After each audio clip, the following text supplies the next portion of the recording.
ఉపవాసం చేసిన ఒక వ్యక్తిని మనం ఈరోజు ధ్యానం చేయబోతున్నాం. మనం చూద్దాం నిర్గమకాండము 19వ అధ్యాయం 20వ వచనం. నిర్గమకాండం 19వ అధ్యాయం 20వ వచనం. యెహోవా సీనాయి పర్వతం మీదకి అనగా ఆ పర్వత శిఖరం మీదకి దిగి వచ్చెను. యెహోవా పర్వత శిఖరం మీదకి రమ్మని మోషేను పిలువగా మోషే ఎక్కిపోయిన. దేవుని స్తోత్రం. హల్లెలూయా, హల్లెలూయా.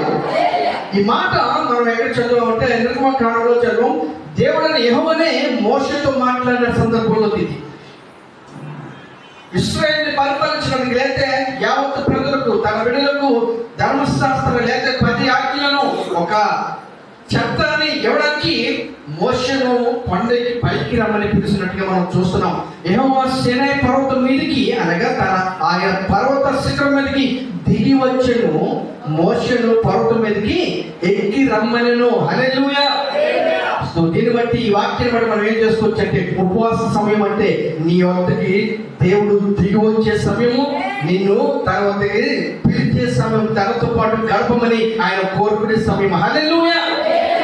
ఉన్నతమైన దేవుడు, అత్యంత కృపమైన దేవుడు, మహోన్నత సింహాసనాసీనుడు ఆయన దిగి వచ్చి నీతో సహవాసం చేయడానికి ఇష్టపడే సమయమే ఉపవాస సమయం. హల్లెలూయా. నిన్ను ఈ లోక సమయంలో వాటన్నిటిని విడిచిపెట్టి ఆయన దగ్గరికి, అంటే ఆయన ఉన్నత సింహాసనం ఆశ్రయం ఉన్నాడు, ఉన్నత శిఖరం మీద పర్వత శిఖరం మీదకి రమ్మన్నాడు. అంటే ఈ లోక సమయంలో వాటిని విడిచిపెట్టి, ఈ లోక సమయంలో ఆలోచనలను విడిచిపెట్టి, ఈ లోక కోరికలను విడిచిపెట్టి ఆయనతో సహవాసం చేయడానికి నువ్వేం చేయాలి? భూసమయంలో వాటిని విడిచిపెట్టి పైకి ఎక్కి ఆయన్ని నువ్వు కలుసుకోవాలనే సమయమే ఉపవాస సమయం. హల్లెలూయా. కనుక మోషేను యెహోవా దేవుడు నువ్వు పర్వత శిఖరం మీదకి ఎక్కి రా అని పిన్నాడు. ఆయన అత్యున్నత సింహాసనమైన పరలోకాన్ని దిగి ఆ కొండ మీదకి పర్వతం మీదకి దిగి వచ్చాడు. హల్లెలూయా.